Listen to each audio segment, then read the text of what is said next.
গণঅভ্যুত্থানের পর থেকে ভারতের সাথে বাংলাদেশের সম্পর্কের একটি অবনতি দেখা গেছে।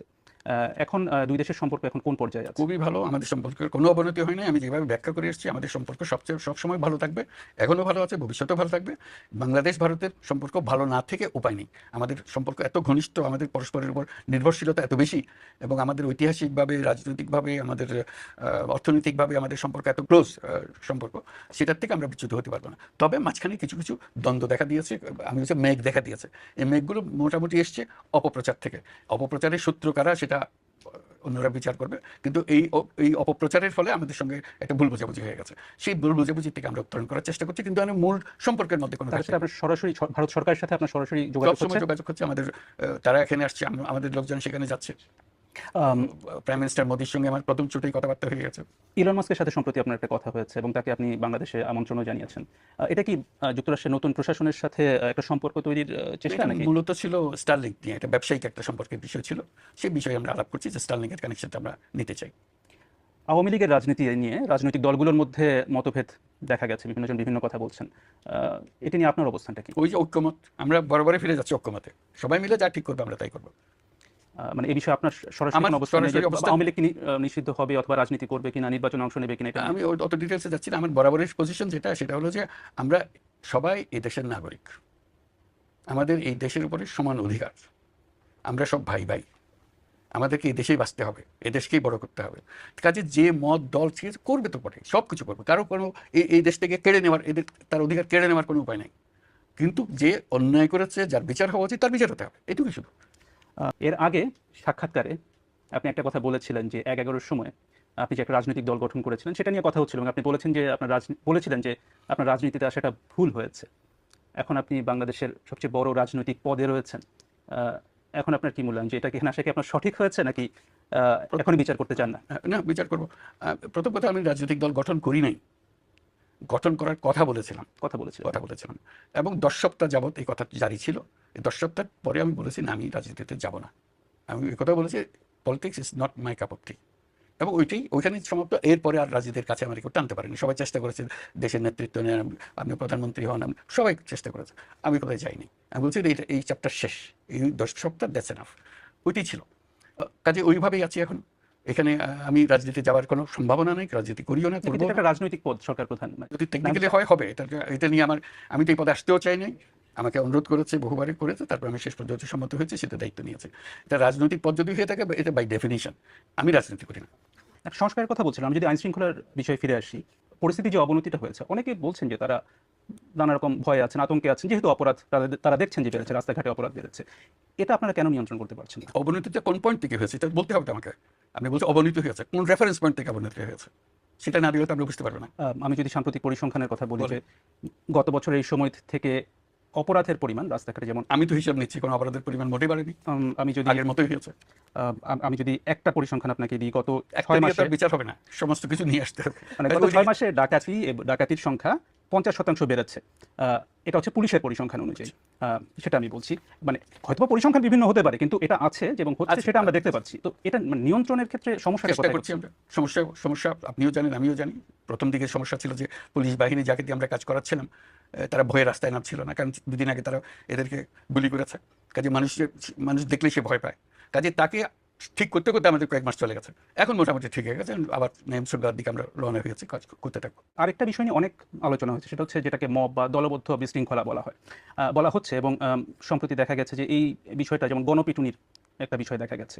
কিছুদিন আগের কথা যদি বলি, বেশ কিছু ধানমন্ডি 32 সহ বেশ সারা দেশে অনেক ভবনে ভাঙচুর হয়েছে, কিন্তু দেখা গেছে দীর্ঘ সময় ধরে চলেছে, যেখানে কিনা সরকারের বা আইন শৃঙ্খলা বাহিনী তেমন ভূমিকা দেখা যায়নি। কেন তখন ঠিক ওভাবে ভূমিকা দেখা গেল না? আপনি পরে একটা বন্ধ করার জন্য আহ্বান জানিয়েছেন, কিন্তু আইন শৃঙ্খলা রক্ষাকারী বাহিনী কেন সেখানে তখন কার্যকর ভূমিকা পালন করেনি? সময় নিচ্ছে, তারা প্রস্তুত হয়নি, তাদের মানসিকতার থেকে এখনো মুক্ত হতে পারে নাই, এটা একটা জিনিস হতে পারে। আরেকটা হলো যে আমরা তাদেরকে বলেছি যে কোনো পুলিশ স্টেশনে তারা যে কোনো রিপোর্ট করতে পারে, গিয়ে আইনের আশ্রয় নিতে পারে, এবং সেটাকে আমরা সহজ করেছি। এখন বলছি তোমরা ইন্টারনেটে দিয়ে দিতে পারো, এটা অনলাইন ফেস করতে পারে, যাতে মামলা করতে গিয়ে যে হয়রানি হয়, বরাবরই বাংলাদেশের যে ঐতিহ্য, পুলিশ থানাতে গেলে যে সমস্ত হয়রানি হয় সেটা থেকে বাঁচার জন্য এখন অনলাইন করেন। সেই অনলাইনের ব্যবস্থা যা যা আমাদের মনে হয়েছে যে মানুষকে সহজ করা যাবে, তথ্য আদান প্রদানের সহজ করা যাবে এবং মামলা করা সহজ করা যাবে ইত্যাদি। মানে অনলাইনে তারা করতে পারছেন, যে সেটা আপনারা সহজ করেছেন, কিন্তু আসল কাজটা তো পুলিশকে করতে হবে। আপনি যেটা বলছেন পুলিশ সেই পর্যায়ে যেতে পারেনি, তারা নিজেরা আস্থা পাচ্ছে না বা তারা সেইভাবে সক্রিয় হচ্ছে না। মানে 7 মাস পরও, প্রায় 7 মাস হয়ে গেছে, এখনো তারা সেই আস্থার সংকটটাকে দূর করা গেল এখনো না সম্ভব কেন? হয়নি, আমরা চেষ্টা করছি, অনেক ইমপ্রুভ হয়েছে কিন্তু সমাধান হয়নি। দায়িত্ব গ্রহণের প্রসঙ্গে একটু আসি। আপনি যখন দায়িত্ব গ্রহণ করেছিলেন তার আগে যে আলোচনা হয়েছে সেখানে 3টি পক্ষকে সক্রিয় দেখা গিয়েছিল। একটি হচ্ছে সেই গণ অভ্যুত্থানে নেতৃত্ব দেওয়া ছাত্ররা, রাজনৈতিক দলগুলো, এবং তৃতীয় হচ্ছে সেনাবাহিনী। এই 3 পক্ষে সবাই আপনাকে একটা সর্বাত্মক সহযোগিতা দেওয়ার কথা বলেছিলেন তখন। রাজনৈতিক দলগুলোর সাথে তখন আপনাদের অন্তর্বর্তী সরকারের যে সম্পর্কটা ছিল, এখনো কি সেটা আছে নাকি এখন সেই অবস্থান নেই? আমার তো কোনো অবস্থানের পরিবর্তন হয়েছে বলে মনে হয় না। কেউ আমাকে অসমর্থন করছে এরকম তো কোনো খবর আমি পাইনি এখনো। সবাই সমর্থন করছে, সবাই চাচ্ছে যে সুন্দরভাবে দেশ চলুক, তাদের মধ্যে ঐক্য আছে, সবার মধ্যে ঐক্য আছে। রাজনৈতিক বক্তব্যের মধ্যে অনেক তফাৎ আছে, কিন্তু তার মানে এই নয় তার ঐক্যের মধ্যে ফাটল ধরেছে, এরকম কোনো ঘটনা ঘটেনি। বিএনপির যে ভারপ্রাপ্ত চেয়ারপারসন তারেক রহমান একটি বক্তব্যে বলেছেন যে অন্তর্বর্তী সরকারের নিরপেক্ষতা নিয়ে জনমনে সংশয় তৈরি হয়েছে। জনমনে ওনার মনে সন্দেহ হয়েছে কিনা এটা হলো কথা। কেন, মানে তাদের মনে কেন সন্দেহ তৈরি সে হয়েছে? হয়নি তো, সে কথাই বলছি। আমরা যখন বসি কেউ তো বলে নাই যে আপনার সন্দেহ হচ্ছে, সব বলছে আমরা আপনাদের সঙ্গে আছি। মানে আপনাদের সামনে ভিন্ন কথা বলছে কিন্তু বক্তব্যে ভিন্ন, মানে ভিন্ন কথা বলছে, তাই কি ভিন্ন হচ্ছে? বলছে কিনা সেটা আপনারা বুঝেন, কিন্তু আমাদের সঙ্গে যে সমস্ত আমাদের সম্পর্কের কোনো ঘাটতি হয়নি। ছাত্রদের প্রসঙ্গে, ছাত্ররা একটা রাজনৈতিক দল এর মধ্যে করে ফেলেছে। সে বিষয়ে কয়েকটি রাজনৈতিক দল, বিশেষ করে বিএনপির পক্ষ থেকে বলা হয়েছে যে একটা অভিযোগ করা হয়েছে সরকার এখানে তাদেরকে সহায়তা করছে। সরকার কি সহায়তা করছে তাদেরকে বা না, করেছে? সরকার কোনো সহায়তা করে না। 3জন ছাত্র প্রতিনিধি ছিল সরকারের ভেতরে, যিনি রাজনীতি করতে মনস্থির করেছেন তিনি সরকার থেকে ইস্তফা দিয়ে চলে গেছেন। উনি প্রাইভেট সিটিজেন হিসেবে রাজনীতি করবেন, এর কার বাধা দেওয়ার কি আছে? সেনাবাহিনী থেকে কি আপনি সহযোগিতা পাচ্ছেন? সর্বোত্তমভাবে একদম প্রথম থেকে যা ছিল এখনো তাই? অ্যাবসলিউটলি। আপনি নিশ্চয়ই জানেন যে সম্প্রতি সেনাপ্রধান একটি বক্তব্য দিয়েছেন যেখানে তিনি বলেছেন যে অনেক বিষয়ে তিনি এবং আপনি একমত। তার মধ্যে তার একটি বক্তব্য ছিল যে সবাই একসাথে কাজ না করতে পারলে বাংলাদেশের স্বাধীনতা এবং সার্বভৌমত্ব হুমকির মুখে পড়তে বা এটা বিপন্ন হতে পারে। আপনি কি এই বক্তব্যের সাথে একমত? এটা ওনার বক্তব্য, উনি বলবেন। এটা আমার ওনাকে এন্ডোর্স করা না করার বিষয় না এটা। যেহেতু তিনি বলছেন যে অনেক বিষয়ে কথা হয়, আপনি অনেক বিষয়ে একমত, অথবা এই যে স্বাধীনতা সার্বভৌমত্ব বিপন্ন হওয়ার কোনো সম্ভাবনা কি আছে কিনা, এটা সরকার প্রধান হিসেবে আপনি কি এটা তো বলেন? সবসময় থাকে। একটা পলাতক দল দেশ ছেড়ে চলে গেছে, তাদের নেতৃত্ব চলে গেছে, তারা সর্বাত্মক চেষ্টা করছে এটাকে আনসেটল করার জন্য। এটা তো সবসময় থ্রেট আছে, প্রতিক্ষণই আছে, প্রতি জায়গাতেই আছে, কাজে এটা তো সবসময় থাকবে। মানে হুমকিটা কি আপনি বলছেন আওয়ামী লীগ থেকে, ক্ষমতাচ্যুত আওয়ামী লীগ থেকে? অবশ্যই, এটা তো অবভিয়াস। তারা মাঝে মাঝে ঘোষণা করছে, বক্তৃতা দিচ্ছে, অ্যাড্রেস করছে, আমরা সবাই শুনছি, মানুষ উত্তেজিত হচ্ছে। আপনি এখন যেটা বললেন যে তাদের দিক থেকে নানা রকম কর্মকাণ্ড আছে, হুমকিটা কোথায় এই ওই যে মুহূর্তে? এই যে অ্যাড্রেস করছে, যাবো, কাজে নামো, ইত্যাদি ইত্যাদি অনেক আহ্বান জানাচ্ছে না, কর্মসূচি দিচ্ছে, হরতাল করো, অমুক করো। এটা মানুষ কীভাবে নেবে এটাকে বলেন? এটা কীভাবে মিষ্টি মুখে চলে যাবে সব?